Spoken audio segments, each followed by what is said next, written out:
I've come to the conclusion that the Revelation 12 sign has to do with Venus in the constellation of Taurus. And I do believe that this could be upcoming, the timing of when she brought forth a man-child who is to rule all nations with a rod of iron, and her child was caught up to God. I think this also matches with the timing of the black horses, which are therein go forth into the north country, and the white go forth after them. Revelation 12:5, Zechariah 6:6. And so I've been thinking that what most are thinking Venus is would not be Venus. And my thinking is based upon what Sister Sherry had said about when that everybody always says, oh, the white one, that's Venus. It would be 6 years later I found out it's not Venus, it's Enoch's planet, called Enoch's planet.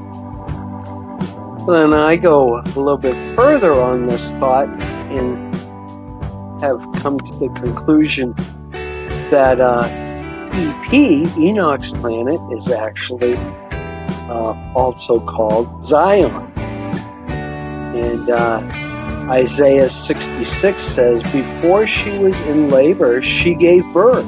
Before her pain came upon her, she delivered a son. And who has heard such a thing? Who has seen such things? Shall a land be born in one day? Shall a nation be brought forth in one moment? For as soon as Zion was in labor, she brought forth her children. And I think this is the place that Yahushua went to go to prepare for us.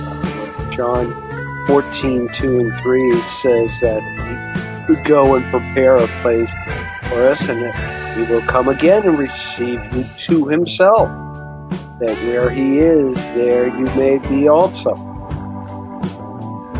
Now, what I think I've seen in the Revelation 12 signs in the heavens so far is that it hasn't happened all at once. So in breaking down Revelation 12, 1-2, we see a woman clothed with the sun first. And I show that this happened on June 3rd, that the sun overshadowed what again they call Venus, what we're calling Enoch's planet, or Zion. June 3rd actually matched with the 15th day of the third month on God's calendar, and the day of Pentecost, Shabbat, first fruits. So now we got to take a look at when the moon was under her feet.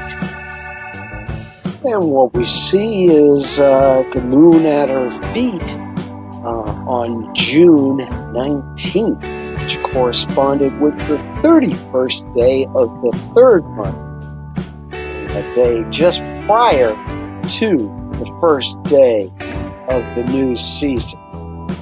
So at this time, we indeed knew that it was right at the door. The next day was the beginning of summer. And likewise, when you see all these things, you know that it's at the door. Matthew 24:32-33, the parable of the fig tree. His birth is coming.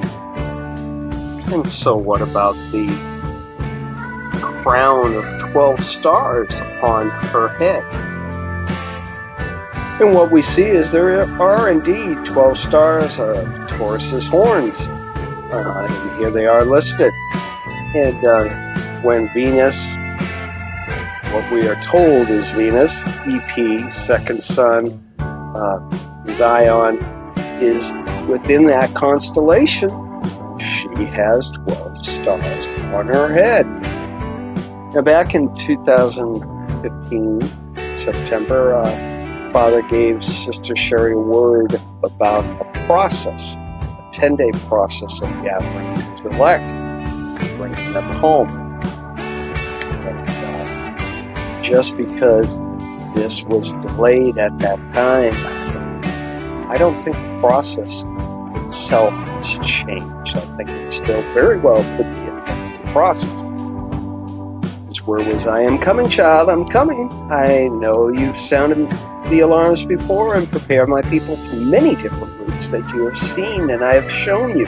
But keep your eyes on me now. Focus on me because I will stand at the door. I will welcome in and bring in my elect, my first fruits, and they will know me. I love you, child. I have shown you. I will redeem, rescue my elect. So this terminology of at the doors really sticks out. So on God's calendar, the 31st of the third month going into the first day of the fourth month, I think is when the 10 days started. Yes, he continues to say, rescue his elect, his elite ones. Yes, they mimic me on earth, but they don't know me. I have given you my hand to lead the people. I have prepared the way. Always as I lead you, I've given others messages from their groups, these branches. My people are all over the world, and many of the different groups prepare to see me.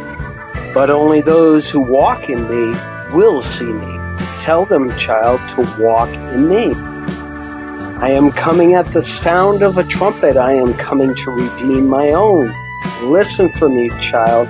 Know that I am at the door about to open it. You have taught them well for those who would listen. Many will come, but many will be left behind.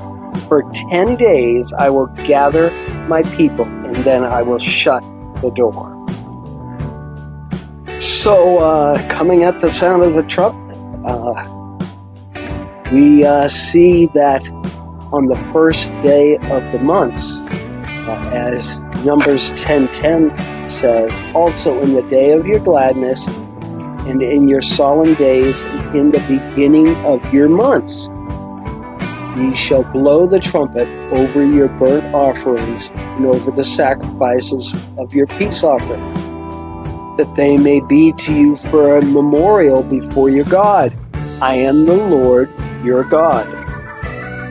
And in Jubilees 6:23 through 24, we see that Noah, days of Noah, we are told on the new moon of the first month, new moon of the fourth, 7th, and 10th month are days of remembrance, the days of the seasons in their 4 divisions of the year.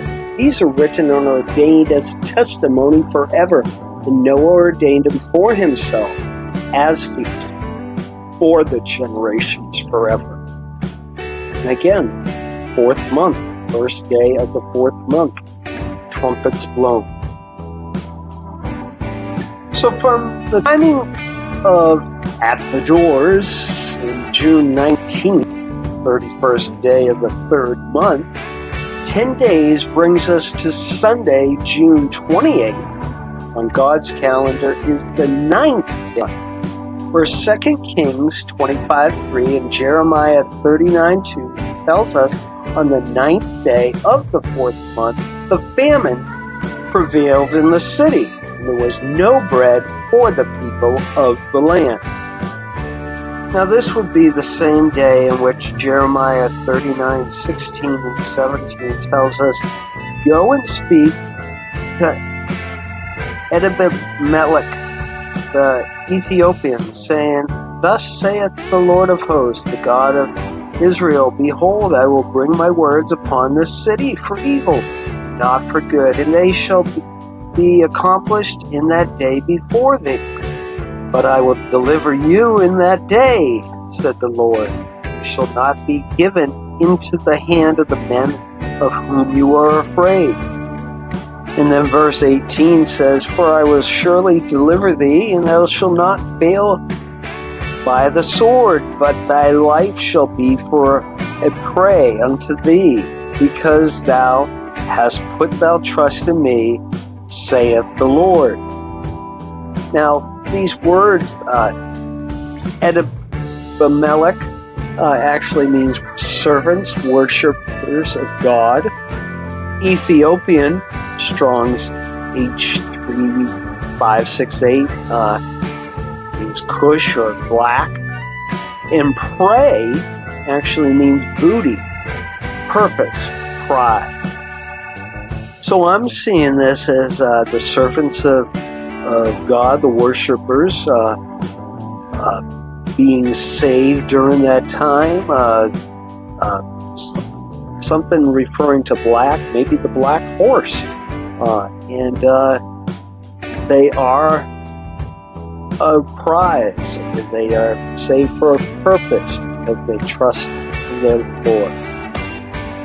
And if it involves the black horses, we read in Zechariah 6:6 and then 6:8 about the black, white, and grizzled horses. The black horses which are therein go forth into the north country, north country. The white go forth after them, and the grizzled go forth toward the south countries. They go forth towards the earth. Then cried he upon me and spoke unto me, saying, Behold, these that go towards the north country have quieted my spirit in the north country. What a joy it would be to quiet Yahuwah's spirit in that north country, heaven. Now, very interesting to note that for May 11th, 2020, Venus, again, Enoch's planet, Zion, second sun, started working its way down the right-hand horn of Taurus in a retrograde motion. And as Brother Nick Vanderlane pointed out in his video, and I'm not actually sure if it's the right-hand horn or the left-hand horn. It depends on if you're the bull Taurus or looking at the bull Taurus. Either or, regardless. He pointed out in his video, it seems to be like an anointing of the horn itself. And so the conclusion of the anointing of that one horn seems to end on June 28th on the Gregorian calendar, and that would be the 9th day of the 4th month on God's calendar.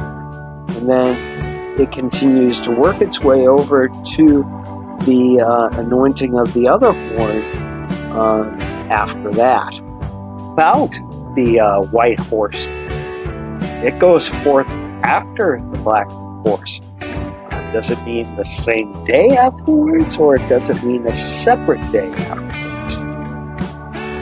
If not the same day, I'm thinking, what about 8 days later? Then the white horse could be leaving on the 8th day, when, like in Leviticus 12:2-3, it says, Speak to the children of Israel, saying, If a woman has conceived and born a male child, then she shall be unclean 7 days, as in the days of her customary impurity.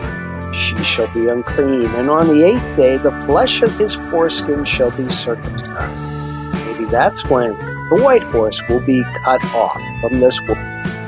So this 8 days later would then fall on the 4th month, Tammuz, on the 17th day.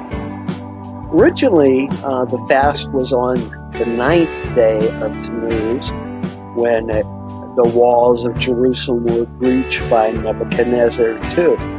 And it was observed as a fast day until the second breaching of Jerusalem's walls by the Roman Empire on the 17th of Tammuz. Now this matches with July 6, 2020 on the Gregorian calendar this year.